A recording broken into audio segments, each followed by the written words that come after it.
ಪ್ರೀತಿಯ ವೀಕ್ಷಕರಿಗೆ ಶಂಕರಾನಂದ ಟಿವಿಗೆ ಸ್ವಾಗತ ಸುಸ್ವಾಗತ. ಇವತ್ತಿನ ವಿಡಿಯೋನಲ್ಲಿ ಜುಲೈ ತಿಂಗಳ ಮಾಸ ಭವಿಷ್ಯ ಹೇಗಿದೆ ಅನ್ನುವಂತಹ ಮಾಹಿತಿಯನ್ನು ತಿಳ್ಕೊಳ್ಳೋಣ.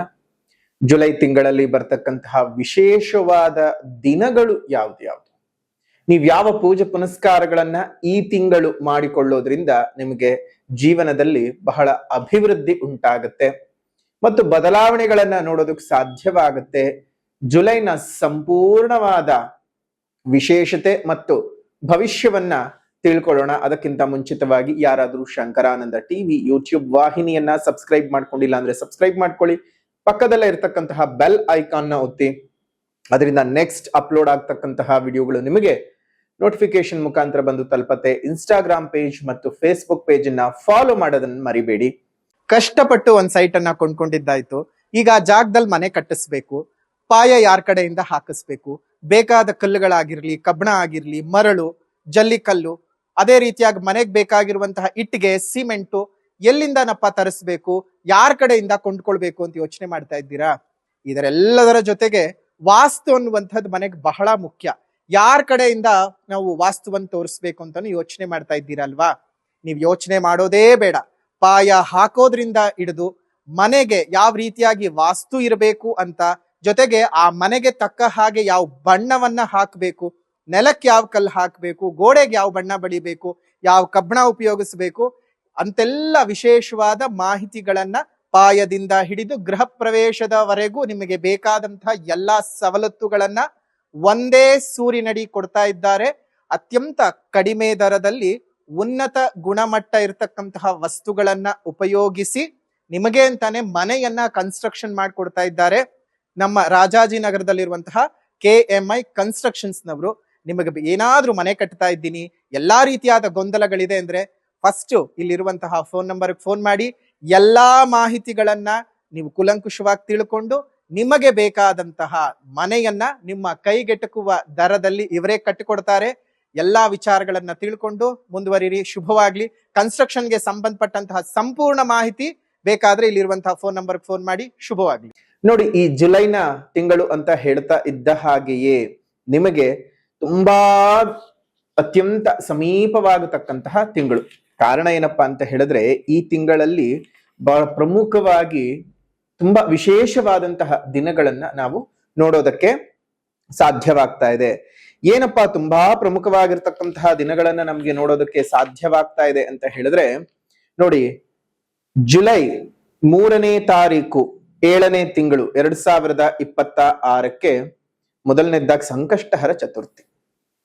ಅದಾದ ನಂತರದಲ್ಲಿ 10ನೇ ತಾರೀಕು 7ನೇ ತಿಂಗಳು 2026ಕ್ಕೆ ಬುಧ ಜಯಂತಿ. 11ನೇ ತಾರೀಕು 7ನೇ ತಿಂಗಳು 2026 ಶನಿವಾರದ ದಿವಸ ಆರ್ಯಮಾನ ವೈಷ್ಣವೈಕಾದಶಿ ಇರುವಂಥದ್ದು. ಮತ್ತು 13ನೇ ತಾರೀಕು 7ನೇ ತಿಂಗಳು 2026 ಮಾಸ ಶಿವರಾತ್ರಿ ಇದೆ. ಮತ್ತು 14ನೇ ತಾರೀಕು 7ನೇ ತಿಂಗಳು 2026ಕ್ಕೆ ಮಣ್ಣೆತ್ತಿನ ಅಮಾವಾಸ್ಯೆ ಇರ್ತಕ್ಕಂಥದ್ದು. ಇನ್ನು 15ನೇ ತಾರೀಕು ನಿಮಗೆ ಚಂದ್ರ ದರ್ಶನವಾಗ್ತದೆ. ಇನ್ನು 17ನೇ ತಾರೀಕಿನಿಂದ ವಿಶೇಷವಾಗಿ ಉತ್ತರಾಯಣದ ಪುಣ್ಯಕಾಲವು ಮುಗಿದು ದಕ್ಷಿಣಾಯನದ ಪುಣ್ಯಕಾಲ ಶುರುವಾಗ್ತಕ್ಕಂಥ ದಿವಸ. ಅಲ್ಲಿಂದ ತಮಸ್ಸು ಅಂದ್ರೆ ಕತ್ತಲೆಯು ಜಾಸ್ತಿ ಆಗ್ತಾ ಹೋಗುತ್ತೆ, ಬೆಳಕಿನ ಅವಧಿಯು ಕಡಿಮೆ ಆಗ್ತಾ ಬರುತ್ತೆ. ಇನ್ನು ದಕ್ಷಿಣಾಯನದ ಪುಣ್ಯಕಾಲ, ಅದ್ರ ಜೊತೆಗೆ ಅವತ್ತು ಆಷಾಢದ ಶುಕ್ರವಾರ ಬೇರೆ ಇರೋದ್ರಿಂದ ನಿಮಗೆ ಆಡಿ ಶುಕ್ರವಾರದ ಪೂಜೆ, ಮಹಾಲಕ್ಷ್ಮಿ ಪೂಜೆ ಶುರುವಾಗ್ತಕ್ಕಂತಹ ಮೊದಲನೇ ದಿವಸ. ಇನ್ನು 24ನೇ ತಾರೀಕಿಗೆ ಆಡಿ ಶುಕ್ರವಾರದ 2ನೇ ಲಕ್ಷ್ಮಿ ಪೂಜೆ ಇರ್ತಕ್ಕಂತಹದ್ದು. ಅದೇ ರೀತಿಯಾಗಿ 29ನೇ ತಾರೀಕು 7ನೇ ತಿಂಗಳು 2026ಕ್ಕೆ ವಿಶೇಷವಾಗಿ ಗುರುಪೌರ್ಣಮಿ ಇರ್ತಕ್ಕಂತಹದ್ದು. ನೋಡಿ, ಗುರುಪೌರ್ಣಮಿ ಅಂತ ಹೇಳ್ತಾ ಇದ್ದ ಹಾಗೆ ಗುರುಗಳನ್ನ, ವ್ಯಾಸರನ್ನ ಆರಾಧನೆ ಮಾಡ್ಬೇಕಾಗಿರ್ತಕ್ಕಂಥ ದಿವಸ. ಆದ್ರೆ ಇವತ್ತು ಬೇರೆ ಬೇರೆ ರೀತಿಯಾಗಿ ಅದೆಲ್ಲ ಕನ್ವರ್ಟ್ ಆಗೋಗ್ಬಿಟ್ಟಿದೆ. ಕಂಡದ್ದನ್ನೆಲ್ಲ ಮಾಡುವಂತಹದ್ದಾಗೋಗಿದೆ. ಖಂಡಿತವಾಗಿಯೂ ಯಾರು ಆ ರೀತಿಯಾಗಿ ಮಾಡಕ್ ಹೋಗ್ಬೇಡಿ. ಗುರುಪೌರ್ಣಮಿ ವ್ಯಾಸರಾಯರಿಗೋಸ್ಕರವೇ ಇರ್ತಕ್ಕಂಥದ್ದು, ವೇದವ್ಯಾಸರ ಉಪಾಸನೆಗಂತಲೇ ಇರ್ತಕ್ಕಂಥದ್ದು. ಅವರ ವಿಶೇಷ ಜ್ಞಾನ ಚಿಂತನೆಗಳನ್ನ ಮಾಡ್ತಕ್ಕಂಥದ್ದು. ಹಾಗಂತ ಹೇಳಿ ನಿಮ್ಮ ಗುರುಗಳನ್ನು ಚಿಂತನೆ ಮಾಡಬೇಡಿ ಅನ್ನೋದು ನಮ್ಮ ಅಭಿಪ್ರಾಯವಲ್ಲ. ಆದ್ರೆ ದಿನ ಬದಲಾವಣೆ ಮಾಡಕ್ ಹೋಗ್ಬೇಡಿ. ಈಗ ನಿಮ್ಮ ಹುಟ್ಟುಹಬ್ಬದ ದಿವಸ ನಿಮ್ಗೆ ಇಷ್ಟವಾದಂತವ್ರ ಹುಟ್ಟುಹಬ್ಬ ಅಂತ ಹೇಳಿ ನಾವು ಆಚರಣೆ ಮಾಡ್ಲಿಕ್ಕೆ ಆಗಲ್ಲ ಅಲ್ವಾ? ನಿಮ್ ಹುಟ್ಟುಹಬ್ಬನೇ. ಅದೇ ರೀತಿಯಾಗಿ ಇನ್ನೊಬ್ರು ಹುಟ್ಟುಹಬ್ಬನೇ. ಇಲ್ಲ, ನಾನು ಬೇರೆ ಅಲ್ಲ, ಅವ್ರು ಬೇರೆ ಅಲ್ಲ, ಅವ್ರು ನಮಗೆ ಜೀವ. ಸಾಧ್ಯ 1000 ಆದರೂ ಸಹ ಸತ್ಯ ಪರಮಾರ್ಥ ಬೇರೆಯೇ ಇರುತ್ತೆ. ಅವತ್ತಿನ ದಿವಸ ಆರಾಧನೆ ಮಗೆ ಒಳಪಡಿಸಬೇಕಾಗಿದ್ದಂತಹದ್ದು ವ್ಯಾಸರನ್ನೇ ಹೊರತು ಬೇರೆಯವರನ್ನಲ್ಲ. ಅರ್ಥ ಮಾಡ್ಕೊಳ್ಳಿ. ಇದಿಷ್ಟು ಈ ತಿಂಗಳ ಒಂದು ವಿಶೇಷವಾದಂತಹ ದಿನ ವಿಶೇಷತೆಗಳು ಅಂತ ಗಮನಿಸಬಹುದು. ಅದೇ ರೀತಿಯಾಗಿ ಗ್ರಹಗಳ ಬದಲಾವಣೆಯನ್ನ ನೋಡೋದಾಯ್ತು ಅಂತ ಹೇಳಿದ್ರೆ 4ನೇ ತಾರೀಕು 7ನೇ ತಿಂಗಳು 2026ಕ್ಕೆ ಸಿಂಹ ರಾಶಿಗೆ ಶುಕ್ರ ಪ್ರವೇಶ ಮಾಡ್ತಾನೆ. ಅದೇ ರೀತಿಯಾಗಿ 7ನೇ ತಾರೀಕು 7ನೇ ತಿಂಗಳು 2026ಕ್ಕೆ ಮಿಥುನ ರಾಶಿಗೆ ಒಂದು ವಕ್ರೀಗತನಾಗಿರ್ತಕ್ಕಂತಹ ಬುಧನ ಪ್ರವೇಶವಾಗ್ತದೆ. ಅದೇ ರೀತಿಯಾಗಿ 17ನೇ ತಾರೀಕು 7ನೇ ತಿಂಗಳು 2026ಕ್ಕೆ ಕಟಕ ರಾಶಿಗೆ ರವಿ ಪ್ರವೇಶವಾಗುತ್ತೆ. ಇದಿಷ್ಟು ಗ್ರಹಗಳ ಸಂಚಾರದ ವಿಶೇಷವಾಗಿರ್ತಕ್ಕಂತಹ ದಿನಾಂಕಗಳು. ಇದರ ಆಧಾರದ ಮೇಲೆ ನಿಮ್ಮ ಈ ಒಂದು ಮಾಸ ಭವಿಷ್ಯ ಹೇಗಿರುತ್ತೆ ಅನ್ನುವಂತಹ ಒಂದು ಸಣ್ಣ ಇಣುಕು ನೋಟ ಇದಾಗಿರುತ್ತೆ. ಇದು ನಿಮ್ಮ ದಶಾಭುಕ್ತಿಯನ್ನ ಒಳಗೊಂಡಿರೋದಿಲ್ಲ. ಹಾಗಾಗಿ ನಿಮ್ಮ ಜಾತಕದಲ್ಲಿ ಯಾವ ರೀತಿಯಾದಂತಹ ದಶ ನಡೀತಿದೆ, ಭುಕ್ತಿ ನಡೀತಿದೆ ಅನ್ನೋದನ್ನ ತಿಳ್ಕೊಳ್ಬೇಕು. ಜಾತಕದ ಸಮಯ ಹೇಗಿದೆ, ನಿಮ್ಮ ಜೀವನದ ಬಹುಭಾಗದ ಸಮಯ ನಿಮ್ಮ ಜಾತಕದ ಮೇಲೆ ಆಧಾರವಾಗಿರುತ್ತೆ. ಹಾಗಾಗಿ ಜಾತಕದಲ್ಲಿ ಯಾವ ಸಮಯ ನಡೀತಿದೆ ಅಂತ ಗೊತ್ತಾಗ್ಬೇಕು ಅಂದ್ರೆ ನಿಮ್ ಜನ್ಮ ಜಾತಕವನ್ನ ಒಮ್ಮೆ ವಿಶ್ಲೇಷಣೆ ಮಾಡಿಸ್ಬೇಕಾಗತ್ತೆ. ಕಾರಣ ಏನಂದ್ರೆ ಗೋಚಾರದ ಫಲ ಜೀವನಕ್ಕೆ 20 ಭಾಗದಷ್ಟು ನಿಮಗೆ ಒಂದು ಒಳ್ಳೇದು ಅಥವಾ ಕೆಡಕನ್ನ ಕೊಡೋದಾಯ್ತು ಅಂತ ಹೇಳಿದ್ರೆ ಇನ್ನು 80 ಭಾಗ ಒಳ್ಳೇದು ಅಥವಾ ಕೆಡಕನ್ನ ಕೊಡೋದು ನಿಮ್ಮ ಜನ್ಮ ಜಾತಕ. ಹಾಗಾಗಿ ನಿಮ್ಮ ಜನ್ಮ ಜಾತಕ ಏನಿದೆ ಅನ್ನೋದನ್ನ ಮೊದಲನೇದಾಗಿ ಪರಿಶೀಲನೆ ಮಾಡಿಸ್ಕೊಳ್ಬೇಕಾಗತ್ತೆ. ಅದರ ಆಧಾರದಲ್ಲಿ ಗೋಚಾರದ ಫಲಗಳನ್ನು ಸಹ ನಾವು ಮಿಶ್ರಣ ಮಾಡ್ಕೊಳ್ಬೇಕಾಗತ್ತೆ. ಇನ್ನು ವಿಶೇಷವಾಗಿ ಈ ತಿಂಗಳ ಇನ್ನೊಂದು ದೊಡ್ಡ ಮಟ್ಟದ ಪರಿವರ್ತನೆ ಇರತಕ್ಕಂತಹ ದಿನ ಅಂತಂದ್ರೆ ಇಡೀ ಪ್ರಪಂಚದಲ್ಲೇ ಮೊಟ್ಟ ಮೊದಲನೆಯ ಬಾರಿಗೆ ನಿಮಗೆ ಕಂಡು ಕೇಳರಿಯದಂತಹ ವಿಚಾರವೊಂದು ಇದೇ ತಿಂಗಳು ಭಗವತ್ ಪ್ರೇರಣೆಯಿಂದ ನಮ್ಮ ಮುಖಾಂತರವಾಗಿ ನಡೀತಾ ಇದೆ. ಬಹಳ ವಿಶಿಷ್ಟ ಮತ್ತು ವಿಶೇಷವಾಗಿರ್ತಕ್ಕಂತಹ ದಿನ. ಈ ಮಾಸ ಭವಿಷ್ಯದ ವಿಶೇಷತೆ ಹೇಳಬೇಕಾದ್ರೆ ಆ ದಿನಾಂಕವನ್ನ ಹೇಳಿರ್ಲಿಲ್ಲ. ಕಾರಣ ಏನಪ್ಪಾ ಅಂತ ಹೇಳಿದ್ರೆ ಆ ವಿಶೇಷವಾಗಿರ್ತಕ್ಕಂತಹ 12ನೇ ತಾರೀಕು 7ನೇ ತಿಂಗಳು 2026 ಆ ಭಾನುವಾರದ ಪ್ರದೋಷದ ಕಾಲ ನಿಮ್ಮ ಬದುಕನ್ನೇ ಬದಲಾವಣೆ ಮಾಡಿಕೊಳ್ಳೋದಕ್ಕೆ ಬಹಳ ದೊಡ್ಡ ಮಟ್ಟಕ್ಕೆ ಸಹಾಯ ಮಾಡ್ತಕ್ಕಂತಹ ದಿವಸ. ಎಲ್ಲೂ ಸಹ ಈ ನಿಮಗೆ ಇತಿಹಾಸದಲ್ಲೇ ಇಲ್ಲದೆ ಇರತಕ್ಕಂತಹ ಒಂದು ಹೊಸ ಇತಿಹಾಸ ಸೃಷ್ಟಿ ಆಗತಕ್ಕಂತಹ ದಿವಸ ಅಂತಾನೆ ಹೇಳಬಹುದು. ಏನು ಎತ್ತ ಅನ್ನೋದನ್ನ ವಿಡಿಯೋನಲ್ಲಿ ಮುಂದೆ ನಾವು ಹೇಳ್ತಾ ಹೋಗ್ತೇವೆ. ಈಗ ಮಾಸ ಭವಿಷ್ಯದ ಕಡೆಗೆ ಗಮನವನ್ನ ಹರಿಸೋಣ. ಇನ್ನು ಮೇಷರಾಶಿನಲ್ಲಿ ಹುಟ್ಟಿರುವಂತವರಿಗೆ ಈ ಒಂದು ವಿಶೇಷವಾಗಿ ಈ ಒಂದು ತಿಂಗಳಲ್ಲಿ ಜುಲೈನ ತಿಂಗಳಲ್ಲಿ ನೋಡಿ, ನಿಮ್ಮ ರಾಷ್ಟ್ರಾಧಿಪತಿಯಾಗಿರ್ತಕ್ಕಂತಹ ಕುಜನು ಧನಸ್ಥಾನದಲ್ಲಿ ಸಂಚಾರವನ್ನ ಮಾಡ್ತಾ ಇದ್ದಾನೆ. ಧನಸ್ಥಾನಾಧಿಪತಿಯಾಗಿರತಕ್ಕಂತಹ ಶುಕ್ರನು ಪಂಚಮದಲ್ಲಿ ಕೇತುವಟ್ಟಿಗೆ ಮತ್ತು ರಾಹು ದೃಷ್ಟಿ ಬಂದಿದೆ. ಪ್ರಮುಖವಾಗಿ ನಿಮಗೆ ಈ ತಿಂಗಳು ಹಣಕಾಸಿನ ಮೇಲೆ ಹೊಡೆತ ಬರ್ತಕ್ಕಂಥದ್ದು. ದುಡ್ಡು ಕಾಸಿಗೆ ಬಹಳ ಪರದಾಡಬೇಕಾಗುತ್ತೆ. ಯಾವಾಗ ಧನಸ್ಥಾನಾಧಿಪತಿಯು ಕೇತುವಿನಿಂದ ಮತ್ತು ರಾಹುವಿನಿಂದ ಪೀಡಿತನಾಗ್ತಾನೆ, ಬಾಧಿತನಾಗ್ತಾನೆ, ಅಂತಹ ಸಂದರ್ಭದಲ್ಲಿ ಬಹಳ ಸಮಸ್ಯೆಗಳನ್ನ ಅನುಭವಿಸ್ಬೇಕಾಗತ್ತೆ. ಜೊತೆಗೆ ಪಂಚಮಾಧಿಪತಿಯು ಚತುರ್ಥದಲ್ಲಿ ಅಂದ್ರೆ ಪಂಚಮಕ್ಕೆ ವ್ಯಯಸ್ಥಾನದಲ್ಲಿ ಸಂಚಾರ ಮಾಡ್ತಾ ಇರೋದ್ರಿಂದ ನಿಮ್ಮ ಮಕ್ಕಳ ಆರೋಗ್ಯದ ವಿಚಾರಗಳಿಗೂ ಇದು ಅಷ್ಟು ಉತ್ತಮವಾದ ಸಮಯ ಅಲ್ಲ. ಜೊತೆಗೆ ಈ ಒಂದು ಸಂದರ್ಭದಲ್ಲಿ ನಿಮ್ಮ ಮಕ್ಕಳ ಆರೋಗ್ಯದ ಮೇಲೆ ಬಹಳ ಪ್ರಭಾವ ಬೀರುವಂತದ್ದು ಇರಬಹುದು. ಗರ್ಭಿಣಿ ಸ್ತ್ರೀಯರಿಗೆ ಬಹಳ ಸಮಸ್ಯೆಗಳಾಗುವಂಥದ್ದು. ಹೆದರ್ಕೊಳ್ಳುವಂತಹ ಅವಶ್ಯಕತೆ ಇಲ್ಲ. ಸ್ವಲ್ಪ ಗರ್ಭಿಣಿ ಸ್ತ್ರೀಯರು ಓಡಾಡುವಂತಹ ಸಂದರ್ಭದಲ್ಲಿ ಕಾಲಿನ ಬಗ್ಗೆ ಬಹಳ ಎಚ್ಚರಿಕೆಯಿಂದ ಇರಬೇಕು. ಯಾಕಂದ್ರೆ ಸುಮ್ನೆ ಹೇಗಂದ್ರೆ ಹಾಗೆ ಓಡಾಡೋದು, ಹಕ್ಕಿ ಹಾರಾಡೋ ಹೊತ್ನಲ್ಲೆಲ್ಲ ಹೋರಾಡೋದು, ಹಕ್ಕಿ ಹಾರಾಡೋ ಹೊತ್ನಲ್ಲೆಲ್ಲ ಓಡಾಡೋದು, ರಸ್ತೆನಲ್ಲಿ ಓಡಾಡ್ಬೇಕಾದಾಗ ತುಂಬಾ ಜಾಗೃತೆಯಾಗಿರ್ತಕ್ಕಂಥದ್ದು, ವಾಹನಗಳ ಉಪಯೋಗ ಮಾಡ್ಬೇಕಾದ್ರೆ ತುಂಬಾ ಜಾಗೃತೆಯಾಗಿರುವಂಥದ್ದು, ಈ ರೀತಿಯಾಗಿ ತುಂಬಾ ಮಾಡ್ಲೇಬೇಕಾಗತ್ತೆ. ಇನ್ನು ಕುಟುಂಬ ಸ್ಥಾನಾಧಿಪತಿಯು ತನ್ನ ಸಂಚಾರವನ್ನ ಪದೇ ಪದೇ ಬದಲಾಯಿಸ್ತಾನೆ ಇರ್ತಾನೆ. ಕಾರಣ ಚಂದ್ರ ಅವನು ಎರಡೂವರೆ ದಿವಸ ಒಂದೊಂದು ರಾಶಿನಲ್ಲಿ ಸ್ಥಾನವನ್ನ ಬದಲಾವಣೆ ಮಾಡ್ಕೊಳ್ತಾನೆ ಹೋಗ್ತಾ ಇರ್ತಾನೆ. ಆದ್ರೆ ಆ ಸ್ಥಾನದಲ್ಲಿ ಉಚ್ಚಂಗತನಾಗಿರತಕ್ಕಂತಹ ಗುರುವು ನಿಮ್ಮ ವಿಶೇಷವಾಗಿರತಕ್ಕಂತಹ ಕರ್ಮಸ್ಥಾನದ ಮೇಲೆ ಪ್ರಭಾವವನ್ನ ಬೀರ್ತಾ ಇದ್ದಾನೆ. ಹಾಗಾಗಿ ಕೆಲಸ ಕಾರ್ಯಗಳಿಗೆ ಬಹಳ ಶುಭ ರೀತಿ. ನಿಮಗೆ ಒಂದ್ ಹಂತಕ್ಕೆ ಪರ್ಸನಲ್ ಲೈಫ್ಗೆ ತುಂಬಾ ಕೆಡಕಾಗ್ತಾ ಇದ್ದು ಪ್ರೊಫೆಷನಲ್ ಲೈಫಿಗೆ ಮಾತ್ರ ತುಂಬಾ ಒಳ್ಳೇದಾಗ್ತಕ್ಕಂತಹ ಸಮಯ ಇದು. ಅಂದ್ರೆ ನಿಮ್ಮ ಖಾಸಗಿ ಜೀವನ ಅನ್ನುವಂಥದ್ದು ಏನಿರುತ್ತೆ ಅದ್ರಲ್ಲಿ ಬಹಳ ಹೊಡೆದಾಟಗಳು, ಕಿತ್ತಾಟಗಳು, ರಂಪಾಟಗಳು, ಯೋಚನೆ ತುಂಬಾ ಜಾಸ್ತಿ ಆಗ್ತಾ ಹೋಗುತ್ತೆ. ವೃತ್ತಿ ರಂಗದಲ್ಲಿ ತುಂಬಾ ದೊಡ್ಡ ಮಟ್ಟದ ಸಾಧನೆಯನ್ನ ಮಾಡ್ತೀರಾ. ಪ್ರಮೋಷನ್ ಬರ್ತಕ್ಕಂಥದ್ದು, ಇನ್ಕ್ರಿಮೆಂಟ್ ಬರ್ತಕ್ಕಂಥದ್ದು, ನಿಮ್ಮ ಜೀವನವೇ ತುಂಬಾ ದೊಡ್ಡ ಮಟ್ಟದಲ್ಲಿ ಬದಲಾವಣೆ ಆಗ್ತಕ್ಕಂಥದ್ದು, ಈ ರೀತಿಯಾಗಿ ಅನೇಕ ವಿಧಿಗಳಲ್ಲಿ ನಿಮ್ಮ ಜೀವನ ತುಂಬಾ ಚೆನ್ನಾಗಿ ಆಗ್ತಾ ಹೋಗುತ್ತೆ. ಸೊ ಒಟ್ಟಾರೆಯಾಗಿ ವೃತ್ತಿಯಲ್ಲಿ ನೀವು ದೊಡ್ಡ ಮಟ್ಟದ ಸಾಧನೆಯನ್ನ ಮಾಡ್ಕೊಳ್ಳೋದಕ್ಕೆ ಸಾಧ್ಯವಾಗುತ್ತೆ. ತುಂಬಾ ದಿವಸಗಳಿಂದ ಏನಾದ್ರೂ ಸೈಟ್ ಖರೀದಿ ಮಾಡಬೇಕು, ಮನೆ ಖರೀದಿ ಮಾಡಬೇಕು, ಕ್ರಯ ಅಥವಾ ವಿಕ್ರಯಗಳ ವಿಚಾರಗಳು ನಿಮ್ಮ ತಲೆನಲ್ಲಿ ಏನಾದ್ರೂ ಇತ್ತು ಅಂತ ಹೇಳಿದ್ರೆ ಕ್ರಯಕ್ಕೂ ಮತ್ತು ವಿಕ್ರಯಕ್ಕೂ ಅಂದ್ರೆ ಕೊಂಡುಕೊಳ್ಳೋದಕ್ಕೂ ಮತ್ತು ಮಾರಾಟ ಮಾಡೋದಕ್ಕೂ ಈ ಕಾಲ ಬಹಳ ಸಕಾಲವಾಗಿರುತ್ತೆ. ಕೆಲವೊಂದು ಸಣ್ಣ ಪುಟ್ಟ ವ್ಯತ್ಯಾಸಗಳನ್ನ ಹೊರತುಪಡಿಸಿದ್ರೆ ಮಿಕ್ಕಿನೆಲ್ಲವೂ ಸಹ ಮೇಷರಾಶಿಯವರಿಗೆ ಒಂದ್ ಹಂತಕ್ಕೆ 50% ಶುಭ ಇದೆ, 50% ಅಶುಭ ಇದೆ ಅಂತಾನೆ ಹೇಳೋದಕ್ಕೆ ಸಾಧ್ಯವಾಗುತ್ತೆ. ಇನ್ನು ತೃತೀಯದಲ್ಲಿ ತೃತೀಯಾಧಿಪತಿ ಬುಧನು ಇದ್ದಾನೆ. ಜೊತೆಗೆ ನಿಮ್ಗೆ ಧನಸ್ಥಾನದ ಮೇಲೆ ಶನಿಯ ಇನ್ಫ್ಲುಯೆನ್ಸ್ ತುಂಬಾ ಜಾಸ್ತಿ ಆಗುತ್ತೆ. ಸೊ ಬರೋ ದುಡ್ಡು ಯಾವ್ದು ಕರೆಕ್ಟ್ ಟೈಮಿಗೆ ಬರೋದಿಲ್ಲ. ನೀವು ಕೊಡಬೇಕಾಗಿರೋದು ಮಾತ್ರ ನಿಮಗೆ ಪ್ರಾಣ ತಿಂತಾ ಇರ್ತಾರೆ. ಎಲ್ಲೋ ತುಂಬಾ ಹಿಂದ್ ಮುಂದೆ ಆಗ್ತಕ್ಕಂಥದ್ದು. ಯಾವುದೇ ವಿಚಾರಗಳಲ್ಲಿ ಹಣಕಾಸಿನ ವಿಚಾರ ಅಂತ ಬಂದಾಗ ತುಂಬಾ ಕೈ ಕಟ್ಟದಂತಹ ಅನುಭವಗಳು ಜಾಸ್ತಿ ಆಗುತ್ತೆ. ಸಾಲಗಾರರಿಂದ ಕಿರುಕುಳಗಳು ಉಂಟಾಗ್ತಕ್ಕಂಥದ್ದಾಗಬಹುದು.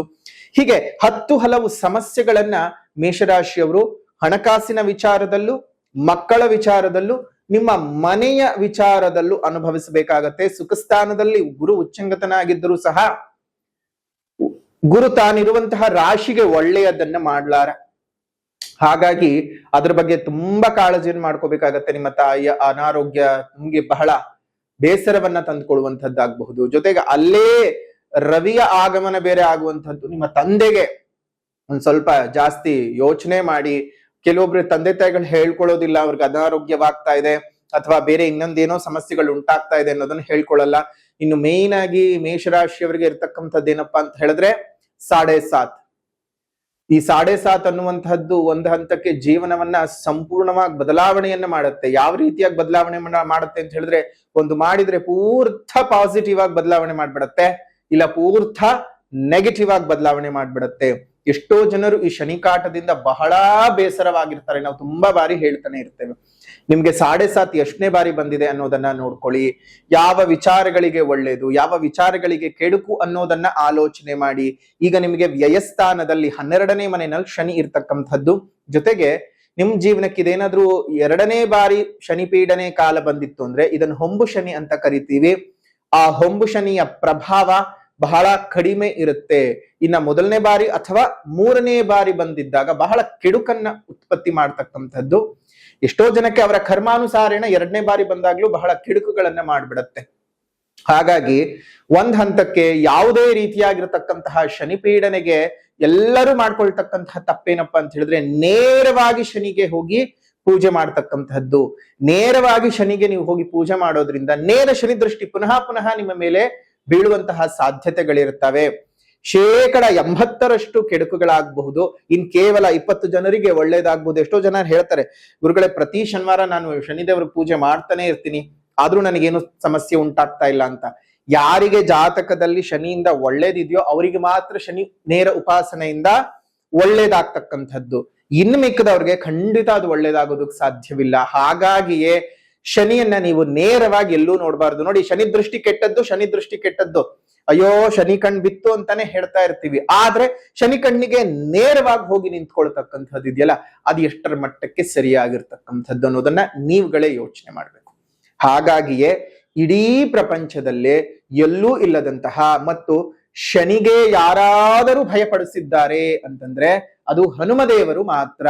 ಹಾಗಾಗಿಯೇ ಏಕಶಿಲೆಯಲ್ಲಿ ನಾವು ವಿಶೇಷವಾಗಿ ಶನಿ ಮತ್ತು ಹನುಮಂತನನ್ನ ಕೆತ್ತಿ ಮುಂಭಾಗದಲ್ಲಿ ಅಭಯ ವರಪ್ರದಾಯಕನಾಗಿರತಕ್ಕಂತಹ ಹನುಮಂತನನ್ನ ದಕ್ಷಿಣಕ್ಕೆ ಅಭಿಮುಖವಾಗಿ ಪ್ರತಿಷ್ಠೆಯನ್ನ ಮಾಡಿ, ಹಿಂಭಾಗದ ಉತ್ತರದಲ್ಲಿ ಕನ್ನಡಿಯ ಮುಖಾಂತರವಾಗಿ ಶನಿ ದರ್ಶನವನ್ನ ಮಾಡಿಸ್ತೇವೆ. ಆ ಮಾಡಿಸೋದ್ರಿಂದಾಗಿ ನಿಮಗೆ ಶನಿಯ ನೇರ ದೃಷ್ಟಿಯ ಪ್ರಭಾವ ಆಗೋದಿಲ್ಲ. ಜೊತೆಗೆ ಯಾವುದೇ ಕಾರಣಕ್ಕೂ ಶನಿ ಯಾರ ಮಾತಿಗಾದ್ರೂ ಬಗ್ಗುತ್ತಾನೆ ಅಂತ ಹೇಳಿದ್ರೆ ಅದು ಹನುಮಂತನ ಮಾತಿಗೆ ಮಾತ್ರವೇ ಬಗ್ಗುತಕ್ಕಂಥದ್ದು, ಹನುಮಂತನಿಗೆ ಮಾತ್ರ ಹೆದರತಕ್ಕಂಥದ್ದು. ಜೊತೆಗೆ ಹನುಮಂತನಿಗೆ ವಾಕ್ಯ ಕೊಟ್ಟಿದ್ದಾನೆ, ನಿನ್ನ ಭಕ್ತರಿಗೆ ನಾನು ಪೀಡನೆ ಮಾಡೋದಿಲ್ಲ ಅಂತ ಹೇಳಿ. ಹಾಗಾಗಿ ಹನುಮಂತ ಸಮೇತವಾಗಿರತಕ್ಕಂತಹ ನಮ್ಮ ಈ ವಿಶೇಷವಾದಂತಹ ಶನಿಮೂರ್ತಿಯನ್ನ ನಾವು ಮೇ 31ನೇ ತಾರೀಕಿನ ಗುರು ಮಹಾಯಾಗದಂದು ಲೋಕದಲ್ಲಿ ನಿಮಗೆ ತೋರಿಸಿದ್ದೇವೆ. ಬಂದಂತಹ ಯಾಗಕ್ಕೆ ಬಂದಂತಹವರೆಲ್ಲ ಆ ಮೂರ್ತಿಯನ್ನ ನೋಡಿ ಬಹಳ ಸಂತೋಷ ಪಟ್ಟಿದ್ದಾರೆ. ಆ ಒಂದು ಮೂರ್ತಿಯ ಪ್ರತಿಷ್ಠಾಪನೆಯ ಕಾರ್ಯ 12ನೇ ತಾರೀಕು 7ನೇ ತಿಂಗಳು 2026 ನಡೆಯುತ್ತೆ. ಅಂದ್ರೆ ಜುಲೈ ತಿಂಗಳ 12ನೇ ತಾರೀಕಿನಿಂದ ನಡೆಯುತ್ತೆ. ಸ್ವತಃ ನಿಮ್ಮ ಕೈಯಾರೆಯೇ ಸ್ವಾಮಿಗೆ ಎಳ್ಳೆಣ್ಣೆಯ ಅಭಿಷೇಕವನ್ನ ಮಾಡತಕ್ಕಂತಹ ಅವಕಾಶವನ್ನು ಸಹ ನಾವು ಕೊಡ್ತಾ ಇದ್ದೇವೆ. ಮೂಲ ಪ್ರತಿಷ್ಠಾಪನಾ ಮೂರ್ತಿಗೆ ಪ್ರಪಂಚದಲ್ಲಿ ಎಲ್ಲೂ ಸಹ ನಿಮಗೆ ನಿಮ್ಮ ಕೈಯಾರೆಯೇ ಅಭಿಷೇಕವನ್ನ ಮಾಡ್ತಕ್ಕಂತಹ, ಎಳ್ಳೆಣ್ಣೆಯ ಅಭಿಷೇಕವನ್ನ ಮಾಡ್ತಕ್ಕಂತಹ ಒಂದು ವಿಶೇಷವಾದಂತಹ ಪದ್ಧತಿ ಎಲ್ಲೂ ಇಲ್ಲ. ಹಾಗಾದ್ರೆ ಕೇಳಬಹುದು, ಶನಿಶಿಂಗಣಾಪುರದಲ್ಲಿ ಮಾಡ್ತೀವಲ್ಲ ಗುರುಗಳೇ ಅಂತ. ಶನಿಶಿಂಗಣಾಪುರದಲ್ಲಿ ಮೂಲ ಉದ್ಭವ ಮೂರ್ತಿಯೇ ಹೊರತು ಪ್ರತಿಷ್ಠಾಪನಾ ಮೂರ್ತಿ ಅಲ್ಲ.